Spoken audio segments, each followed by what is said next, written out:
നമസ്കാരം.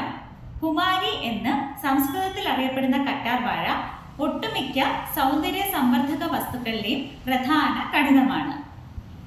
ഇന്ന് കറ്റാർവാഴയുടെ ഗുണഗണങ്ങളെ കുറിച്ചാണ് പറയുന്നത്. ഞാൻ doctor Sreelakshmi VS, chief medical officer, Srihari Ayurveda clinic and panchakarma centre, Pallimukku, Odanavattam. കറ്റാർവാഴ തൊലിപ്പുറത്തുള്ള ഈർപ്പം നിലനിർത്തുകയും സ്കിന്നിന്റെ ഇലാസ്റ്റിസിറ്റി കൂട്ടുവാൻ സഹായിക്കുകയും ചെയ്യുന്നു. കൂടാതെ കൊളാജൻ പ്രൊഡക്ഷനെ വർദ്ധിപ്പിക്കുന്നു.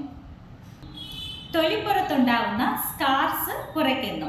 സെബം പ്രൊഡക്ഷനെ ബാലൻസ് ചെയ്ത് അക്നെ പോലുള്ള സ്കിൻ കണ്ടീഷനെ കുറയ്ക്കുന്നു.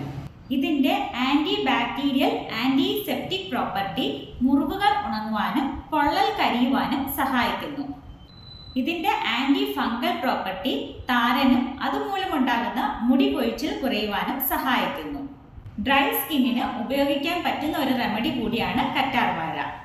കറ്റാർവാഴ അടങ്ങിയ മൗത്ത് വാഷ് വായ്പുണ്ണിനും പല്ലിലുണ്ടാകുന്ന പ്ലേറ്റ് ഫോർമേഷൻ കുറയ്ക്കുവാനും ഫലപ്രദമാണ്. ഡൈജസ്റ്റീവ് ഇഷ്യൂസ്, മലബന്ധം, അലർജി എന്നിവയ്ക്കും കറ്റാർവാഴ ഫലപ്രദമാണ്. ബാഹ്യമായും ആഭ്യന്തരമായും ഉപയോഗിക്കാൻ പറ്റുന്ന ഒരു ഔഷധം കൂടിയാണ് കറ്റാർവാഴ. കറ്റാർവാഴയുടെ പൾപ്പും ജീരകവും അരച്ച് മിക്സ് ചെയ്ത് പുറമേ പുരട്ടുന്നത് ചുട്ടുനീറ്റലിനും ഇൻഫ്ലമേഷനും ഫലപ്രദമാണ്. കറ്റാർവാഴയും വേപ്പിലയും അരച്ചു തേച്ച് പുരട്ടിയാൽ മുഖക്കുരു മാറും. ഗർഭിണികൾ, മുലയൂട്ടുന്ന അമ്മമാർ, 12 വയസ്സിന് താഴെയുള്ള കുട്ടികൾ, ബ്ലീഡിംഗ് ഡിസോർഡേഴ്സ് ഉള്ളവർ, വയറിളക്കമുള്ളവർ എന്നിവർ കറ്റാർവാഴ ഒഴിവാക്കണം.